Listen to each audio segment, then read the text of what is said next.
IBK 기업은행에서 증시 개장을 알려줍니다. 네, 목요일장 이번 주의 마지막 거래일 그리고 한 해의 마지막 거래일이 또 시작이 됐습니다. 동시효과에서는 양지수 모두 하락불을 켜고 있었는데요. 개장 이후 분위기가 어떻게 바뀌는지 저희와 함께 점검하시길 바랍니다. MTN 이항영 전문위원, MTN 김태환 전문가와 함께합니다. 자, 하나둘씩 시장 확인해 보도록 할게요. 지수 선물은 소폭 내려가면서 시작을 하네요. 0.17% 밀려난 출발 보여지고 있습니다. 일단 시장의 움직임들을 최근에 봤을 때 영 한산한 분위기가 이어지고 있는 가운데 일본 니케이 지수 어제 소폭의 오름세로 마무리가 됐었죠. 오늘장 0.52% 하락 출발 소식 전달이 되고 있습니다. 원달러 환율은 이런 정도 오르면서 시작하고 있네요. 자세하게 출발 분위기 봐주실까요? 네, 먼저 국내 외환 시장 흐름 살펴보도록 하겠습니다. 원달러 환율 자체가 이틀 연속 강한 흐름세를 보이면서 전일 종가 기준에 1210원대에 이제 진입하는 그런 모습을 볼 수가 있었습니다.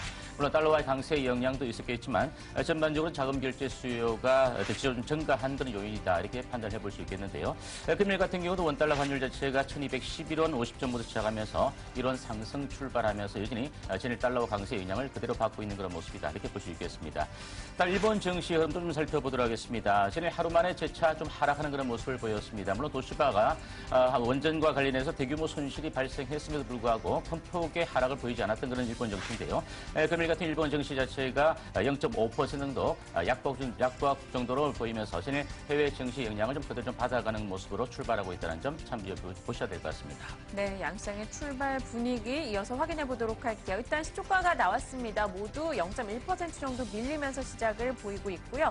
외국인이 오늘 매도로 출발을 하고 있네요. 70억 정도 팔면서 시작입니다. 기관 측에서는 금융투자에서는 매수해주고 있습니다만 보험이나 은행권에서 그리고 연기금 측에서 매수가 뒷받침되지 못하고 있습니다. 소폭의 매수로 시작을 하고 있는 모습 포착이 되고 있네요. 자세하게 코스피 쪽의 출발 분위기 짚어볼게요. 현재 어떻습니까? 네, 한마디로 주식시장은 한가하게 출발하고 있고요. 그런 것들이 오늘 아마 마지막까지 이어지지 않겠느냐. 다만 오늘의 변동성 정도에 하나 있다 그러면 오늘 종가 무렵에 있을 윈도우 드레싱 정도. 윈도우 드레싱이라는 것이 주가의 마지막 날의 주가에 맞추면서 펀드의 정산 이런 걸 위해서 하는 것들이고요. 기업들의 입장에서는 자사주의 가격을 산정하는 의미가 있기 때문에 윈도우 드레싱이 어느 정도 있다 그러면 오늘이 이제 1년 중에 가장 큰 역할이 있을 텐데요. 문제는 오늘의 주가 어떻게 변동하더라도 1월 2일 날 바로 주가는 다시 원상 회복될 가능성이 있기 때문에 크게 우려할 필요는 없다라고 일단 이해하시면 되겠습니다. 삼성전자, 현대차, 시가총액 상위 주식들, SK하이닉스 대부분이 오늘 약보합 정도에서 출발하고 있고요. 그나마 포스코 정도만이 오늘 좀 강보합 이상에서 오늘 출발하는 것이 시장의 특징이 되겠습니다. 금융주는 엇갈리는 모습 보이는 것이 오늘 전형적인 특징이 되겠습니다. 기업은행, 우리은행, 하나금융지 오늘 약보합 정도 움직이고 있고요. 상대적으로 신한지주, KD금융은 강보합이지만 시장에서의 어떤 은행주가 올라가고 내리는지에 오늘 큰 의미가 없습니다. 거래량 자체도 어제 대비 오늘 같은 시각 한 70%밖에 나오지 않습니다. 그만큼 거래량 자체가 많지 않기 때문에 오늘 주가 흐름 아침 출발 상황에서는 큰 특징점을 찾는 것 자체가 큰 의미가 없다라고 일단 이해하시면 좋겠습니다. 굳이 하나 있다 그러면 역시 시장의 관심 한미약품을 비롯한 어제 있었던 유한양 이런 제약주들의 흐름이겠는데요. 해당 주식에 영향을 미치는 것 외에 여타 바이오 제약업종에 영향을 미치는 것은 아직은 뚜렷하게 나올 수는 없다라고 일단은 이해를 하고 싶습니다.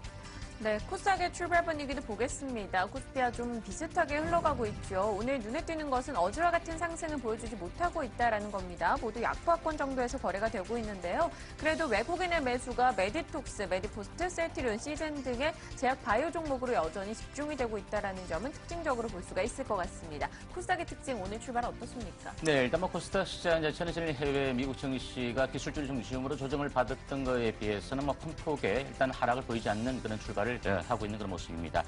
전일 외국인들의 이틀 연속 강력하게 코스닥 시장에서 순매수를 보여주었던 그런 모습인데요. 일단 기관들은 동참을 하지 않았던 그런 모습이고요. 금일 외국인들도 34억 정도 순매도를 보이면서 3일만 일단 매도를 보이고 있지만 그 규모 자체가 크지 않은 그런 모습을 볼 수 있겠습니다. 일단 기관 투자자들은 좀 관망세를 보이면서 아무래도 좀 저가 매수의 유입을 가능성은 좀 열어놓고 좀 봐야 되지 않을까 이렇게 말씀드리겠고요. 시총 상위 주도 흐름 자체에서 전반적으로 전일 셀트리온이 배당납 효과도 있었겠지만 전일 대체적으로 바이오주들이 강세를 좀 보였던 그런 모습인데요. 일단 셀트리온 주가 자체가 0.5% 약보합권년도 출발하고 있는 그런 모습입니다. 카카오의 주가 자체도 현재가는 75,300원 보이면서 0.2% 약보합 동시에 출발하고 있는 그런 모습인데요. 일단 시총 상위주 가운데서는 메디톡스나 컴투스 정도가 강보합 정도 출발하고 있는 그런 모습인데, 컴투스 같은 경우는 내년도에 자체 개발한 그 신작 게임에 관련된 기대치가 좀 반영이 되면서 올라서고 있지만 강하지는 못한 그런 모습입니다. 88,000 정도 강보합 정도 출발하고 있는 그런 모습이 되겠습니다. 시총 상위주 가운데 오늘 특징적인 종목들을 아직은 드러나지 않고 있는 그런 모습인데, 일단 제약 바이오주부터 시작해서 반도체 관련주들도 일제히 약보합 정도 출발하면서 전일 상승에 따라서 일단 일정 부분 연말 폐장일과 관련해서 차익성 물량들이 좀 출회가 되는 것도 좀 특징적인 모습이다 이렇게 보여집니다. 바이로메드 같은 경우가 11만 원대는 한 10만 원 초반, 10만 1,900원 현재가 보이면서 2.7% 조정을 받고 있는 모습인데요. 최근 들어서 이틀 연속 강하게 또 올랐다가 오늘 좀 3일 만에 조정을 받고 있는 그런 모습인데, 여전히 바닥권에서 좀 박스권 정도의 등락을 좀 보여주고 있다는 정도 이해를 좀 해보시면 될 것 같습니다. 오늘 섹터별로 좀 놓고 본다면 시총 상위주가 흐름이 좀 강하지 못하는 시점에서도 중소형주 쪽에서도 그래 강하게 좀 세워지면서 올라서는 종목들이 좀 없는 그런 모습이고요. 다만 비트코인 관련주 가운데 한일 네트워크스가 5% 강세를 보이면서 제이션 시스템즈나 최근 강세를 보이고 있는 이트론 그리고 매커스 같은 종목들도 강세를 좀 보이고 있는 모습이고요. 일부 이제 스포츠 관련주 가운데 마니크 6개 관련주들이죠. 6개 관련주들이 최근 들어서 하림이나 동우, 마니크와 같은 종목들이 변동시 크게 좀 나타났던 그런 모습인데, 오늘 또다시 마니크 정도는 6% 강세를 보이면서 선별적인 흐름 자체가 좀 드러나고 있는 모습이고요. 일부 드론 관련주 같은 경우도 저가 매수세가 유입되고 있다는 점 참조해 보셔야 될 것 같습니다. 네, 알겠습니다. 양시장의 출발 분위기 그리고 그 안에서 좀 특징적으로 보이는 종목들까지 언급에 들어봤습니다. 이어서 외환시장 분위기 어떻게 움직이고 있는지 점검을 좀 해보도록 할게요. 12월 저점 대비해서 50원 정도나 올라와 있습니다. 1,210원까지 터치했던 어제인데요. 오늘 장의 출발 확인해 보겠습니다. 삼성선물의 김광래 연구원 연결합니다. 연구원님 안녕하십니까?